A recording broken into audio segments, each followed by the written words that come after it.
Believers, as a business owner, you have to set your non-negotiables. Yes, ito yung mga bagay na hindi pwedeng wala, hindi pwedeng makancel, hindi pwedeng postpone, hindi pwedeng later na lang. Non-negotiable.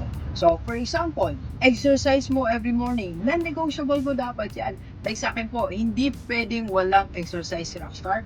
Pagising natin 30 minutes. Bago tayo matulog, nagti-treadmill pa tayo. Non-negotiable. Alam nyo, kahit marami akong inquiry sa umaga pa lang, marami mga calls, messages, non-negotiable. Exercise muna. Nagbubuhat muna si Doc, tumatakbo muna tayo. And second, yung mga meeting na hindi mo dapat i-cancel, hindi dapat i-postpone, hindi pwedeng wala. Kung meron kang mga meetings na nakaset everyday, non-negotiable yun.